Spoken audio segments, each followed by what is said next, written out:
نبی صلی اللہ علیہ وسلم نے فرمایا کہ پچھلی امتوں میں ایک پیغمبر تھے جن کو ایک چیونٹی نے کاٹا تو انہوں نے ساری چیونٹیاں جلا دی، تو اللہ نے ان پر وحی کر کے تنبیہ کی کہ کاٹا ایک نے تھا، سزا آپ نے سب کو کیوں دی؟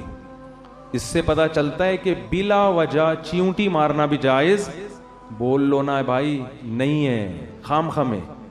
ہاں گھر میں چیونٹیاں تنگ کر رہی ہیں تو وہ فنائل کا پوچھا ووچھا لگا کے، وہ ایک الگ چیز ہے، وہ صفائی ستھرائی کے لیے، ایسا نہ ہو کہ ڈبے رکھ کے چیونٹیاں پالنا شروع کر دیں آپ بلا وجہ۔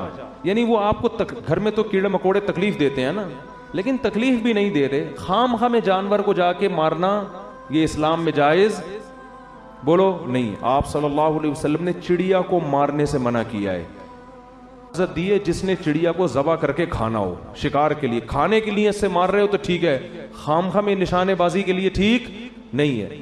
حضرت عبداللہ بن عمر نے کچھ بچوں کو دیکھا کہ مرغی کو باندھ کے، یہ کچھ لڑکے تھے مرغی باندھ کے نشانہ سیکھ رہے ہیں تیر اندازی کا، فرمایا نبی صلی اللہ علیہ وسلم نے اس عمل سے منع کیا، نشانے بازی کسی بے جان پہ سیکھو، مرغیوں کو اس کا نشانہ، یہ ظلم ہے نا جانور کے اوپر، جو کام کسی دوسرے سے ہو سکتا ہے اس میں مرغی کو نشانہ کیوں بنا رہے ہو بھائی؟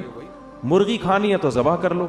اور آپ دیکھو چائنا والوں کو زندہ کتے کھولتی کڑھائی میں ڈال دیتے ہیں، انسانیت ہے یار یہ۔ لیکن اسلام چونکہ اعتدال کا مذہب ہے، پہلے انسان ہے بعد میں جانور، اس لیے جہاں جانور انسان کی تکلیف کا سبب بنے گا تو پھر مارنے کا حکم ہے۔ مدینہ میں جب کتوں کی تعداد زیادہ ہو گئی تھی تو آپ نے صحابہ کو کتوں کے قتل کا حکم دیا، کیونکہ کتوں کی نسل بہت اسپیڈ سے بڑھتی ہے اور ان کے لیے کوئی محکمہ منصوبہ بندی، فیملی پلاننگ والوں کو انسانوں سے فرصت ملے گی تو کتوں کی طرف جائیں گے نا۔ جس کے لیے اللہ نے کائنات کو بنایا انسان، اس کی تو نسل روکی جا رہی ہے۔ جو مقصود کائنات نہیں ہے ان کو مارنے پر جو جانوروں کی جو این جی اوز ہیں نا ان کی طرف سے پابندی، کراچی میں کتا مارنے پر پابندی ہے۔ یہ کتا پن ہے یا نہیں ہے بتاؤ؟ یہ کیسا کتا پن ہے یار؟ کتوں کی نسل کو کنٹرول کرنا یہ قرآن و سنت سے، یہ حدیث سے ثابت ہے۔ مدینہ میں کتے زیادہ ہو گئے تھے، آپ نے حکم دیا قتل کلاب کا، کتوں کو مارو، ایک نسل کو کم کرو ان کی۔ پھر صحابہ تو نبی کے حکم پہ حریص تھے، انہوں نے اتنے مارنا شروع کر دیے کہ دیہاتی باہر سے آتا اس کے بھی کتے کو مارتے ہو، تو آپ نے منع کیا، فرمایا ما لکم وللکلاب، تمہیں کیا ہو گیا کتوں کے بارے میں؟ اللہ کی مخلوق ہے، چھوڑ دو اپنے حال پہ۔ کیا مطلب کہ ہمیں کتے سے کوئی ذاتی دشمنی نہیں ہے کہ اس کی نسل ہی ختم کرنی ہے، اتنا کرنا ہے کہ انسانوں کو نقصان پہنچانا ختم کر دیں، جب کنٹرول میں آ گئے تو اب چھوڑ دو۔ تو یہ اعتدال ہے۔ بعض لوگوں کے ہاں جانوروں کے اتنے حقوق ہیں، این جی اوز بنی ہوئی ہیں، کتے لوگوں کو کاٹ رہے ہیں، بائکوں سے ٹکرا رہے ہیں، کراچی میں تو بہت ہو گئے ہیں، لیکن کہتے ہیں نا ان کتوں کو مت مارو۔ اور بعضوں کے ہاں ایسی زیادتی ہے کہ جلتے ہوئے زندہ کتے جلتی ہوئی کڑھائی میں ڈال کے کھا جاتے ہیں۔ وہ بہت سے دوستوں نے بتایا چائنا میں وہ کتا جب کڑھائی سے نکلتا ہے زندہ ہوتا ہے وہ، کیونکہ اسکن جب تک آپ کے اوپر ہے نا اور گلا نہیں کٹتا، آپ کسی کی موت آرام سے نہیں ہوتی، جلنے سے جلدی موت نہیں ہو جاتی انسان کی، تو وہ کس قدر جانور کے ساتھ ظلم ہے۔ مجھے تو وہ حدیث یاد آتی ہے کہ ایک عورت نے ایک بلی کو باندھ دیا اور کھلایا پلا رہے نہیں تو اللہ نے اس کی ساری نیکیوں کو اس ظلم کی وجہ سے ضائع کر دیا۔ تو کس قدر ظلم ہے۔ آپ صلی اللہ علیہ وسلم نے فرمایا جانور کو جب ذبح کرو تو ذبح میں بھی اس کو آرام پہنچاؤ، چھری تیز ہونی چاہیے، ایسے دانے والی نہیں ہونی چاہیے کہ گھنٹے پہ کاٹنے اس کو۔ اور جو ہمارے ہاں پہلے جانور کو لٹاتے ہیں پھر جا کے چھری تیز کر رہے ہیں، بلکہ چھری منگوا رہے ہوتے ہیں، وہ پڑا ہوا ہے، پھر کہتے ہیں یار ذرا چھری لے کر آ، تو یہ کام پہلے کر کے رکھ لیتے ہیں، اس کو کس بات کی تکلیف دے رہے ہو؟ نبی صلی اللہ علیہ وسلم نے فرمایا اللہ نے ہر چیز پر احسان فرض کیا۔ احسان کا مطلب ہر ایک کے ساتھ اچھا سلوک، جس میں جانور بھی داخل ہے۔ اب چھپکلی دیکھو، چھپکلی کے مارنے کا حکم ہے، پالنے کا حکم نہیں ہے، نقصان دہ جانور ہے، لیکن آپ صلی اللہ علیہ وسلم نے فرمایا، صحیح حدیث ہے، جس نے ایک وار میں چھپکلی ماری 100 نیکیاں، جتنے وار کم ہوں گے نیکیاں کم۔ کیوں؟ علماء اس میں حکمت بیان کرتے ہیں، جتنے زیادہ وار میں مارو گے جانور کو اتنی تکلیف ہوگی، لہذا ایک ہی دفعہ میں، ہم بچپن میں مارتے تھے بڑا مزہ آتا تھا، ایک ہی دفعہ میں چپل تبیز سے ماری، وہ اسٹیکر بن کے چپک گئی، اس کو پتہ ہی نہیں چلا، ایک جہان سے دوسرے جہان میں شفٹ۔ لیکن شرارتی بچے کیا کرتے تھے، گرگٹ کو پکڑ کے نا اس کے گلے میں رسی ڈال کے اس کو یوں یوں کر کے گھما رہے ہیں, وہ کھیل کود میں لگے ہوئے ہیں. یہ ظلم ہے بھائی, ناجائز ہے. تو لڑکے کر رہے ہوتے تھے اس طریقے سے. ہمیں اس وقت بھی یہ عمل اچھا نہیں لگتا تھا کہ یار یہ تو زیادتی ہے, کسی جانور کو تکلیف دینا ہے. تو ویڈیو دیکھیں آپ انٹرنیٹ پر, زندہ مرغا کھولتی ہوئی پانی میں ڈال دیتے ہیں, زندہ مرغا, اور پھر وہ جب تڑپتا ہے اس کو نکالا تو اس کے پر اتار رہے ہیں کیونکہ پر نرم ہو جاتے ہیں. بھائی تھوڑی دیر کے لیے آپ اپنی انگلی کھولتے ہوئے پانی میں ڈال کے دیکھیں, آپ سے برداشت ہوتی ہے؟ آپ کیسے زندہ جانور آپ اس کے اندر پانی کے اندر ڈال رہے ہو بھائی, اور پھر اس کو نکال کے وہ بیچارہ تڑپ رہا ہے, اس کے بال ہٹا رہے ہیں.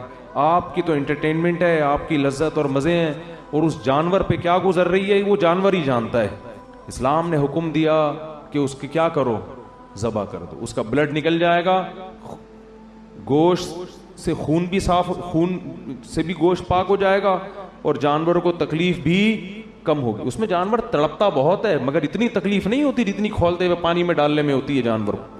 تو یہ اسلام نے جانوروں کے بھی حقوق بیان کیے ہیں کہ اس طرح سے ان کے ساتھ معاملہ نہ کیا جائے. ایک اونٹ کو نبی نے دیکھا کہ لاغر, تو آپ نے فرمایا یہ اونٹ اپنے مالک کی شکایت کر رہا ہے کہ میرا مالک میرے کھانے کا خیال بولو نہیں کرتا. میں نے ایک دفعہ بکری کسی کے پاس امانت رکھوا دی, بہت پرانا قصہ ہے, ان کو نہیں پتہ چلے گا کس کی بات ہو رہی ہے. میں بکری لینے کے لیے گیا تو وہ بکری کے ایکس رے رپورٹ سامنے مجھے نظر آ رہی تھی. میں نے کہا اس کے تو گردے کی پتھری وتھری کا ٹیسٹ کرانے کی ضرورت ہی نہیں ہے, سب کچھ یہیں سے نظر آ رہا ہے. اس کا حال کیا کیا ہے آپ نے یار, کتنا کھانا کھلاتے تھے؟ کہتے صبح ایک ٹائم کھلاتا تھا بس, میں زیادہ کھانا صحت کے لیے نقصان دہ. اب 24 گھنٹے میں یار آپ خود ذرا ایک ٹائم کھا کے دیکھو, ہم صبح سحری کرتے ہیں پھر شام کو افطاری کر لیتے ہیں, 12-13 گھنٹے کا روزہ کیسا لگتا ہے, اور آپ 24 گھنٹے تک جانور کو, اور بکری تو سارا دن کھانے والی ہے. تو یہ بڑے بڑے ظلم ہو رہے ہیں, یہ بے زبان جانور ہیں. جس کے دل میں آخرت کا خوف نہیں ہے نا, اس سے بڑا ظالم دنیا میں کوئی نہیں ہے. اور جس کو یہ خوف ہے کہ میں نے اللہ کو جواب دینا ہے, تو ان جانوروں کے بارے میں بھی اس کو خوف ہوگا. میں تھائی لینڈ میں یا پتہ نہیں ملیشیا میں تھا, یہ سب چیزیں ہو رہی ہیں ہمارے معاشرے میں. وہاں میں نے ایک بندے کو مچھلی کا شکار کرتے ہوئے دیکھا, کہتے ہوئے بھی گھن آتی ہے, زندہ چھپکلی کانٹے میں لگائی ہوئی ہے. توبہ استغفر, تو چھپکلی سے ویسے گھن بہت آتی ہے یار, زندہ چھپکلی, اور اس کو گھما کے پانی کے اندر ڈبوتا ہے, پھینکتا ہے, پھر وہ مچھلی آتی ہے تو کھینچتا ہے. میں نے کہا یار اس کو مار کے کر دو یہ کام. بول تو چھپکلیوں سے یہ کام لینا صحیح نہیں ہے, کچھ اور کر لے بھائی, تو گندا چھپکلی کوئی ایسی چیز ہے, کچھ اور لگا لے. کہتے نہیں یہ جب ہلتی ہے نا تو وہ تو ہلتی تو ہے, آپ کے 2 مچھلیاں آپ زیادہ پکڑ لو گے اس سے, لیکن تکلیف کتنی دے رہے ہو آپ جانور کو یار. اس کے پھندا اٹکا ہوا ہے, پھر پانی میں ڈبو بھی رہے ہو, سانس گھٹتا ہے, پھر باہر مرنے بھی نہیں دے رہے اس کو, کیونکہ مر گئی تو مصلحت فوت ہو جائے گی. اس سے بڑا ظلم بعض لوگ یہ بھی کرتے ہیں کہ سمندر میں کانٹا لگا کے رات کو چھوڑ کے چلے گئے, صبح آ کے نکال لیا. اب رات کو جو مچھلی کانٹے میں پھنسی ہے, پوری رات اس کے جبڑے میں اس کانٹے, آپ ذرا اپنے جبڑے میں کانٹا گھسا کے دیکھو, آپ کو 2 منٹ میں اندازہ ہو جائے گا. ساری رات وہ کیا کرتی ہے, تڑپتی رہتی ہے. جال کا معاملہ الگ ہے, جال لگا کے چلے جاؤ اس سے کچھ نہیں ہوتا, کانٹا لگا کے آپ جائیں نہیں, جیسے ہی آئیے اس کو کھینچ کے باہر نکالیں. تو یہ سارے جانوروں پہ ظلم ہے جن کا قیامت کے دن حساب دینا پڑے گا. ہاں اس میں اعتدال کی راہ ہے کہ اب ایسا نہ ہو کہ چیونٹی مارنا ناجائز ہے تو اب دیکھ دیکھ کے چلنا شروع کر دیں کہ میرے پاؤں کے نیچے کہیں چیونٹی نہ آ جائے.